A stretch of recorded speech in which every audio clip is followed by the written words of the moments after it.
स्वागत है एक बार फिर से आपका आवाज अड्डा में। और चर्चा हो रही है भारत को आगे ले जाने की जो बड़े बड़े प्लान्स पार्टीज रख रही हैं उस पर हम बातचीत करें। विकास गोयल जी, जो बात अभी एक विजय सरदाना जी गई, दोनों को स्क्रीन पर रखिएगा।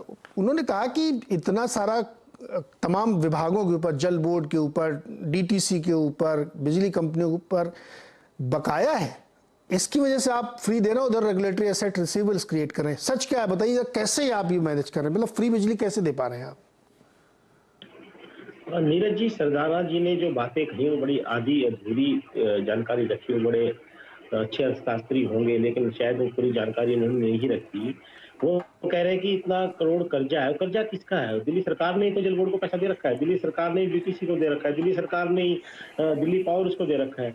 आज दिल्ली गवर्नमेंट जो भी सब्सिडी देती है उसका पूरा जो प्राइवेट कंपनियों को भुगतान, जहां से दिल्ली को बिजली खरीदनी है, उनको पूरा पैसा उसमें उन्होंने दे रखा है। दूसरे सरदाना जी ने बार बार एक बात कही नीरज जी, कि केंद्र सरकार, यहाँ पे यूनियन टेरिटरी होने के नाते केंद्र सरकार ये लाभ पहुंचाती है, लाभ पहुंचाती है। तो मैं सरदाना जी से कहूंगा कि वो इतने वरिष्ठ होने के नाते उनको ये जानकारी भी आपके माध्यम से देश की जनता को देनी चाहिए थी कि केंद्र सरकार दिल्ली के लोगों से 1.5 लाख करोड़ रुपए सेंट्रल टैक्स का इकट्ठा करती है। दूसरे स्टेट्स में उसका 38 से 40% जो राज्य सरकारों को मिलता है। दिल्ली में 1.5 लाख करोड़ का सिर्फ 325 करोड़ रुपए दिल्ली को मिलता है। वो 1.5 लाख करोड़ रुपए सेंट्रल गवर्नमेंट अपने पास रखती है, जो सेंट्रल टैक्स इकट्ठा होता है दिल्ली से। तो अगर केंद्र सरकार कहीं दिल्ली सरकार की मदद करती है, दिल्ली के लोगों के लिए कोई पुल बना देती है, कोई हाईवे बना देती है, तो कोई एहसान नहीं करती। 1.5 लाख करोड़ रुपए दिल्ली की जनता उनको टैक्स देती है। नीरज जी, आज मैं बड़ी जिम्मेदारी से आपके चैनल के माध्यम से देश की जनता के बीच में रखना चाहूंगा। आज 2014 में जब नरेंद्र मोदी जी पहली बार प्रधानमंत्री बने और मोदी सरकार बनी, तो उस वक्त केंद्र सरकार का बजट 20 लाख करोड़ होता था, जो आज 40 लाख करोड़ पहुंच गया। लेकिन वास्तव में हुआ क्या? आज जो भी अब की बार बजट पेश हुआ 22-23 का, 2022-23 का, उसमें सुरक्षा बजट पे, रक्षा बजट पे 63,000 करोड़। गोयल साहब प्लीज, उधर मैं बजट पे ले जाए, मैं ये जानना चाहता हूँ। मैंने खुराना साहब को रुकिए ना, बिजली कंपनियों का डिस्कॉम का कितना बकाया आपके ऊपर, ये मुझे बताइए। आपको उनको कुछ पैसे देने या एकदम हिसाब जीरो है? नीरज जी देखिए, मैं अब ये तो नहीं कहूंगा बिल्कुल जीरो है, रूटीन में जो थोड़ा बहुत चलता रहता होगा। कितना है? नहीं सर, ये बहुत गंभीर आरोप है। एक भाजपा के प्रवक्ता 18,000 करोड़ बता के गए थे, वो कितना है आपके ऊपर? नीरज जी, मैं बड़ी जिम्मेदारी से कह रहा हूँ, अगर कोई 18,000 करोड़ कह रहा है तो बिल्कुल झूठ बोल रहा है, सरासर झूठ। तो आप बताइए ना कितना है? जो एक नहीं, एग्जैक्ट फिगर मुझे नहीं पता, लेकिन जो रूटीन में महीने टू महीने जो चलता होगा 1,000, 2,000, 4,000 करोड़ पे, वो जो रूटीन में चलता होगा, कोई भी बड़ी अमाउंट बिल्कुल भी बाकी नहीं है। और जो मैं आपको बात बता रहा था, बजट की बात नहीं बता रहा था। आज क्या जरूरत पड़ेगी कि अग्निवीर योजना सैनिकों को पेंशन नहीं दे पा रहे? आज क्या जरूरत पड़ेगी कि मनरेगा में कट करना पड़ रहा है? क्यों? क्योंकि सिर्फ 10 लाख करोड़ रुपए मोदी जी अपने दोस्तों का माफ कर देते हैं। क्यों? आज कॉर्पोरेट टैक्स 30% से घटाकर 22% कर दिया जाता है, जिससे 1,82,000 करोड़ का फर्क पड़ता है। सर, आपने कॉर्पोरेट टैक्स कलेक्शन देखा है क्या? गलत रास्ते पे चल पड़े गोयल साहब, आप कॉर्पोरेट टैक्स कलेक्शन देखा आपने? आप गलत रास्ते पे चल पड़े, उधर मत जाइए, उधर मत जाइए सर प्लीज। आप उस प्रोसेस पर रहिए जिस पे हम लोग बातचीत कर रहे हैं। कॉर्पोरेट टैक्स कलेक्शन कितना बढ़ के आ रहा है, ये आपको लेटेस्ट फिगर देखना चाहिए। लेकिन वो मैं उस विषय पर नहीं जा रहा कि वो कम किया गया, तो क्यों कम किया गया था। मैं ये जानने की दोबारा कोशिश आपसे कर रहा हूं। आप कह रहे हैं 1-2 हजार करोड़ रुपए बकाए। नहीं, ये मॉडल इसलिए सर जरूरी है बिजली फ्री वाला, क्योंकि अगर ये इतना अच्छा है तो उसको भी सबको लागू करना चाहिए ना, अगर इतना बेहतरीन मॉडल है तो। नीरज जी, जो हम बिजली फ्री देते हैं, 200 यूनिट फ्री और 400, उससे पूरे साल में 3300 करोड़ रुपए सब्सिडी का दिल्ली सरकार पर बोझ पड़ता है। ठीक है, पूरे साल में 3300 करोड़ का।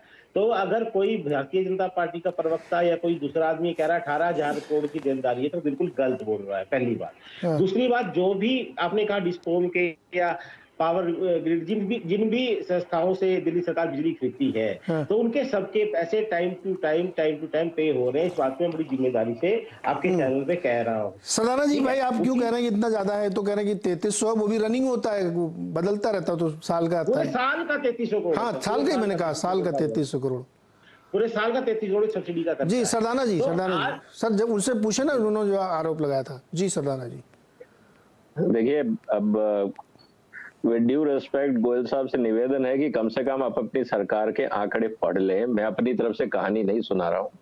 आपने एक सवाल किया था कितना डेट बाकी है। सर, अगर ये आप आंकड़ा पढ़ सकते हैं, highlights of Delhi economic survey. अरे मैं पढ़ रहा हूँ, आप ही के लिए पढ़ रहा हूँ सर, क्योंकि आप तो पढ़ के आए नहीं, तो मैं आपके लिए पढ़ देता हूँ। जी, Highlights of Delhi Economic Survey 2021-22. Point number 8. Delhi's outstanding debt was 40,696.66 crores as of 31st March 2021. Clear हो गया? अब आप कहते हैं बजट सरप्लस है।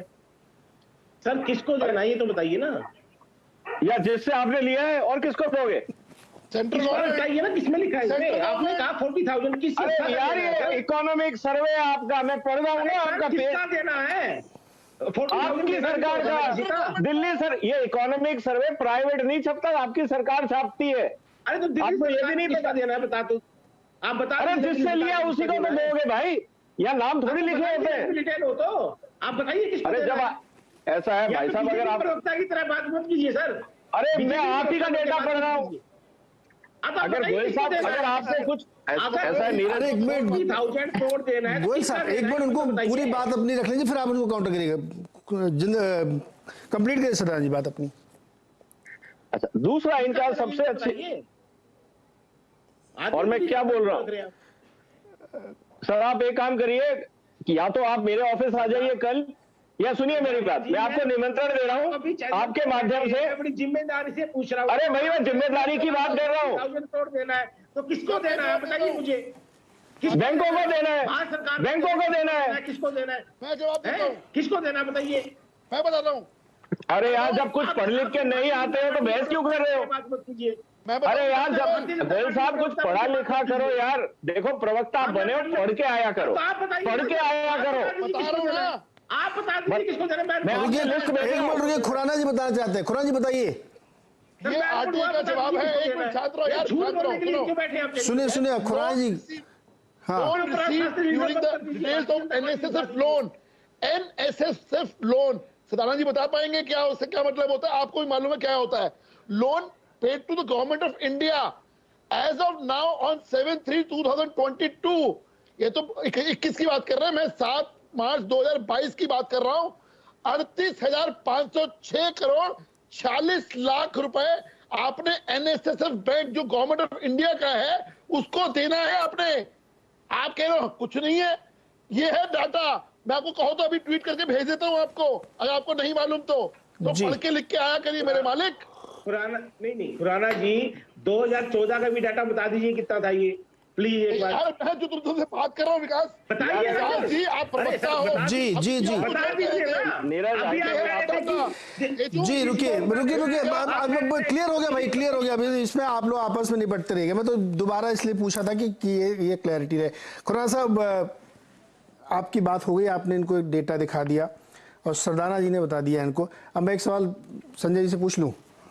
संजय जी आप देख रहे हैं, मैं दोबारा ये एक सवाल इसलिए कर रहा हूँ क्योंकि ये फ्री कल्चर इस देश में बहुत ज़्यादा हो रहा है। मैं किसी राज्य सरकार, किसी केंद्र सरकार की तरफ इशारा करके उसको टारगेट नहीं कर रहा हूँ, इसलिए क्योंकि फिर लोग कहते हैं कि आप इसको करें। लेकिन स्टेट ऑफ इकोनॉमी को आप देखिए सर, बहुत बुरी स्थिति में है। अब नाम लूंगा तो फिर कहेंगे कि मेरे राज्य का नाम ले रहे। तमाम राज्यों के डेट टू जीडीपी उस सीमा को पार कर गए हैं जो नहीं होना चाहिए, लेकिन उसके बावजूद वायदे पे वायदे चल रहे हैं। तो इसलिए मैंने कहा ना कि 2024 के लिए चुनावी स्टंट चल रहा है इस समय। तो आपको सर बेस्ट ऑफर कौन सा लग रहा है, या आप अभी इंतजार कर रहे हैं कि एक और ऑफर कहीं से आए तो विचार करेंगे आप? मैं ऑफर की तो बात नहीं करूंगा। हम सब ऑफर का इंतजार करते हैं। कई बार आपको लगता है ये ऑफर अच्छा है, दूसरा ऑफर खराब है, लेकिन ये ऑफर दिए क्यों जा रहे हैं? अगर हम कस्टमर के पॉइंट ऑफ व्यू से देखें, ये ऑफर इसी के लिए दिए जा रहे हैं। पिछले कई चुनाव में, राज्यों के चुनाव में, लोकसभा के चुनाव में हम ये सवाल पूछते रहते हैं कि भाई आपको किसी सरकारी स्कीम का से फायदा मिला या नहीं मिला। और हमने देखा बड़ा सीधा सीधा संबंध दिखाई पड़ता है। जिन परिवारों को सरकार की स्कीम से फायदा मिल रहा है, आप उसको रेवड़ी कह लें, स्कीम कह लें, वेलफेयर मॉडल कह लें, जिन परिवारों को इसके से फायदा मिलता है, उनके वोट का झुकाव राज्य की सरकार की तरफ होता है, जिस पार्टी की राज्य की में सरकार होती है। बड़ा सीधा सीधा संबंध दिखाई पड़ रहा है। पिछले हमने 4, 5, 10 असेंबली इलेक्शंस को देखा।